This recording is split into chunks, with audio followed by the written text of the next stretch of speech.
Hi friends, నేను మీ Bhaskar Mekala. So మొత్తానికైతే buzz interview మీకేమనిపించింది?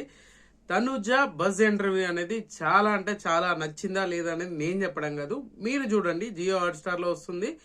And Jio Hotstar లో బజ్ అని కొట్టండి, Bigg Boss season 9 Telugu buzz అని కొడితే మీకు ఆటోమేటిక్ గా డిస్ప్లే అవుతుంది. దాంట్లో చూడండి. సో ఇంకా లేట్ చేయొద్దు. అండ్ తనుజ బిగ్ బాస్ ఇంటర్వ్యూలో సంచలన విషయాలు బయట పెట్టింది అనేది పెద్ద క్వశ్చన్ మార్క్. అండ్ కళ్యాణ్ గురించి, ఇమాన్యుల్, మిగతా వాళ్ళ గురించి మాట్లాడింది బజ్ లో అనేది చాలా ఇంపాక్ట్ చూపించబోతుంది. అండ్ శివాజీ గారు కూడా ఒక డైలాగ్ అయితే మామూలుగా కాదు, అసలు నిజంగానే ఆమెకు ఒక ప్రతి ఒక్కరికి ఒక ఏమంటారు ఒక టైటిల్ లాగా ఇస్తున్నారు కదా, అలాగా. సో కళ్యాణ్ కి స్టార్ అనే టైటిల్ ఇచ్చారు, కామన్ మ్యాన్ నుంచి స్టార్ అయిపోయావు అనే టైటిల్ ఇచ్చారు. అలాగే తనుజాకు కూడా ఒక టైటిల్ ఇచ్చారు. అవన్నీ మాట్లాడుకుందాం. అంతకంటే ముందు వీడియోకి ఒక్క లైక్ వేసుకొని వీడియో చూసే ప్రయత్నం అయితే చేయండి. సో ఖచ్చితంగా ఎండ్ వరకు చూసే అయితే ప్రయత్నం చేయండి. నేను మొత్తం చూడమని చెప్పట్లేదు. వీడియో మధ్యలో ఎక్కడ నచ్చింది అనుకో సబ్స్క్రైబ్ చేసుకోండి. So Tanuja is the runner కాదు, విన్నరే. అంత రేంజ్ లో ఇంటర్వ్యూ ఉంది. ఆ రేంజ్ లో ఆమె చేసిన ప్రతి దానికి క్లారిటీ ఉంది. చాలా మంది ఇదే బయటకు వచ్చినాక చేసే తప్పు ఏంటి తెలుసా? సో ఏదో మాట్లాడాలనుకొని ఏదో మాట్లాడేయడం. అలా కాకుండా చాలా అంటే చాలా ఇంట్రెస్టింగ్ ఫ్యాక్ట్స్, ఇంట్రెస్టింగ్ గా ఆమె ఏమనుకుంది, అడిగిన క్వశ్చన్ కి ఆన్సర్ చేస్తుంది అనే దాని మీద చాలా అంటే చాలా క్లారిటీ తోటి ఒక సిచ్యువేషన్ ని ఎంత బాగా అర్థం చేసుకుంది అని అంటే ఆ ఇంటర్వ్యూ చూస్తే మీకు అర్థమైపోతుంది. బజ్ ఇంటర్వ్యూ చూస్తే శివాజీ గారే అంత హ్యాపీగా ఇంటర్వ్యూ చేసినట్టుగా అనిపించింది. అంటే అరే నువ్వు విన్నర్ కాదు అని అంటే కూడా లేదు, నువ్వు రన్నరు కాదు విన్నరే, ఇంతమంది హృదయాలను గెలుచుకున్నావు. అండ్ ఇంకోటి ఏంటంటే ఈ ప్రైజ్ మనీ ఇష్యూ కూడా చాలా వరకు మాట్లాడారు. అవన్నీ ఏంటంటే ఫస్ట్ గా మాట్లాడుకుందాం. సో బజ్ లో శివాజీ గారు ఇచ్చింది ఆడ పులి. సో ఆడ పులి టైటిల్ అయితే ఇచ్చారు. అండ్ ఏకంగా పులిని ఇచ్చేశారు. అండ్ నువ్వు విన్నర్వి, రన్నర్వి కాదు విన్నర్వి. అండ్ ఒక లేడీ ఇంత దూరం రావడం అనేది చాలా అంటే చాలా ఇంపాక్ట్ చూపించినట్టే చెప్పచ్చు. ఇంతమంది ఆడియన్స్ ని సంపాదించుకున్నావు ఏంటి అనే టాపిక్ మీద కూడా చాలా క్లియర్ గా ఎక్స్ప్లెయిన్ చేసింది. అంటే నేను ఇప్పుడు ఒక టాపిక్ తీసుకుంటే ఏంటి అంటే మెయిన్ గా మీకు 20 lakhs ఆఫర్ చేసినప్పుడు ఖచ్చితంగా నువ్వు తీసుకోవచ్చు కదా అని అంటే, నాకు మనీ ఇంపార్టెంట్ కాదు, కప్ ఇంపార్టెంట్. మా మదర్ కూడా అదే చెప్పారు, మనకు మనీ ఇంపార్టెంట్ కాదు, మనీ అనేది మ్యాటర్ కాదు. సో ఖచ్చితంగా మనకు కప్పు కావాలి అని చెప్పేసి అన్నది. సో అక్కడ ఆ కప్పు కోసం అని చెప్పిన ఎక్స్ప్లెనేషన్ ఎంత బాగుంది తెలుసా, ఎంత నీట్ గా. నాకు ఆ కప్పు తీసుకెళ్లి వాళ్ళ డాడీ ముందు ఇలా పెట్టి, నేను ఆ బిగ్ బాస్ టైటిల్ అలా పెట్టి, నేను అందరిలా కాదు నాన్న అని చెప్పేసి చెప్పాలి అనే ఒక అది ఉంది చూసారా, ఆ ఎమోషన్ అనేది చాలా అంటే ఆమెను చూస్తే ఏంటంటే ఎన్ని స్ట్రగుల్స్ ఫేస్ చేసి ఇండస్ట్రీకి రావడం ఇష్టం లేదు వాళ్ళ ఫాదర్ కి, వాళ్ళ మదర్ సపోర్ట్ తోటి ఇంత దూరం వచ్చింది. ఇప్పుడు వాళ్ళ ఉన్న అక్క చెల్లెలు కానీ వాళ్ళందరినీ కూడా వాళ్ళ మదర్ సపోర్ట్ చేస్తూ కేర్ చేస్తూ ఇక్కడ దాకా ఈమెకు ఒక ఛాన్స్ ఇప్పించారు. సీరియల్లోకి తీసుకురావడము, సీరియల్లోకి వచ్చినాక సక్సెస్ అవ్వడము, ఇలా చాలా ఉన్నాయి. అయినా కూడా సో నేనేంటి అనేది ప్రూవ్ చేసుకోవాలి. అండ్ ఇంకోటి ఏంటంటే తనుజ పుట్టుస్వామి అని అంటే, పుట్టుస్వామి అనేది ఇంటి పేరు కాదు, మా డాడీ పేరు. నేను ఎప్పటికీ నా లైఫ్ ఉన్నంత వరకు కూడా పుట్టుస్వామి అనే ఉంటది. అది నా బ్రాండ్. అంటే నేను మా ఫాదర్ కి ఇచ్చే రెస్పెక్ట్ అది నేనేంటి అనేది చూపించుకునే అది అని చెప్పేసి అంతా బాగా చెప్పింది. అబ్బా నిజంగా ఒక ఆడపిల్ల ఎంత బాగా మాట్లాడుతుంది అంటే, ఎవరు ఎన్ని చెప్పినా కూడా క్లారిటీ ఉంది అంటే అది బై బర్త్ ఆ ఫేస్ చేసింది ఆ సిచ్యువేషన్స్ కానీ అవన్నీ.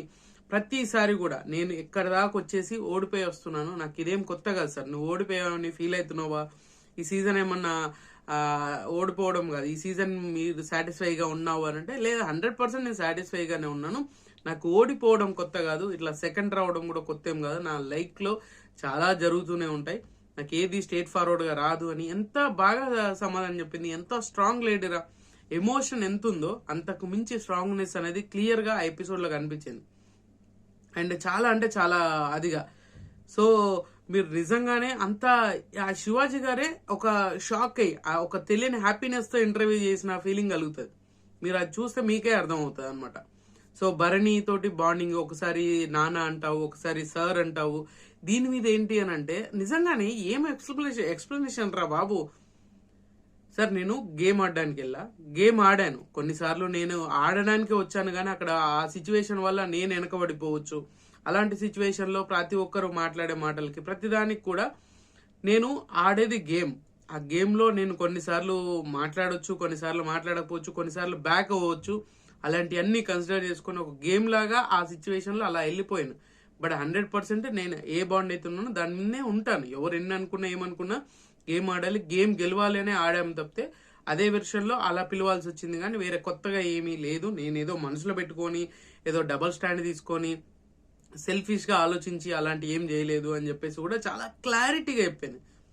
ఎవరైనా కొంచెం కన్ఫ్యూజ్ అవుతారు, కొంచెం గజిబిజిలుగా చెప్తారు, కానీ ఈమెకు ప్రతి పాయింట్ కూడా, ఇప్పుడు ఇమాన్యుయల్ బాండ్ ఉంది, ఇమాన్యుయల్ బాండింగ్ కూడా మీరు బాగున్నారు కదా, బయట మీకు ఆల్రెడీ తెలిసినాక కూడా నువ్వెందుకు మళ్ళీ అది కంటిన్యూషన్ చేయలేకపోతున్నా? లేదు సార్, నాకు ఆ బాండింగ్ ఉంది, మా ఇద్దరికి తెలుసు, అంతకుముందుకు తెలుసు, అన్నీ ఓకే, బట్ అది ఆ విషయం నేను కాదు కదా సార్, అది ఇమాన్యుయల్ ఎందుకు అలా అయిపోయాడు అనేది ఇమాన్యుయల్ చెప్పాలి అని చెప్పేసి చెప్పడం. అండ్ నిజంగానే ఇంతమంది నువ్వు ఆ డబ్బులు ఏదైతే నీకు 20 lakhs ఆఫర్ చేసినప్పుడు, అంటే నేను ఇప్పటి వరకు ఆడియన్స్ నమ్ముకొని ఇక్కడ దాకా వచ్చాను, ఇంకా ముందు కూడా ఆడియన్స్ నమ్ముకొని వెళ్తాను, ఆడియన్స్ నా మీద పెట్టుకున్న నమ్మకాన్ని నేను తీసుకెళ్తాను, అండ్ ఇప్పటిదాకా వచ్చింది కూడా వాళ్ళ నమ్మకంతో ఈడి దాకా వచ్చాను. అలాంటప్పుడు నేను మనీ తీసుకోవడం ఎందుకు అని చెప్పేసి ఎంత అదిగా చెప్పడం, ఎంత మెచ్యూరిటీ అనిపించింది. సో ఆ బాండింగ్స్ అన్ని ఏదైనా కూడా మీరు ఇంత స్ట్రాంగ్గా ఉండడానికి, ఇంత సిచ్యువేషన్ అవడానికి అని అంటే ఫస్ట్లీ ఆమె చెప్పుకోవాల్సింది ఏంటి అని అంటే వాళ్ళ ఫాదర్కి ప్రూవ్ చేసుకోవాలి, నేను కప్పు తీసుకెళ్లి చూపించాలి అని అంటే అక్కడ మన శివాజీ గారు కూడా నువ్వేంటనేది కప్పు తీసుకెళ్తేనే కాదమ్మా, నువ్వు ఏంటనేది అందరికీ తెలుసు, ఇంతమంది అభిమానులకి ఇంతమందిని సంపాదించుకొని ఇంతమంది నీకు సపోర్ట్ చేశారు అని అంటే నువ్వు రన్నరు కాదు విన్నరే అని చెప్పేసి చెప్పడం అనేది శివాజీ గారి దగ్గర నుంచి కూడా చాలా వరకు ఇది ఎక్స్పెక్ట్ చేయరు ఎవరు కూడా.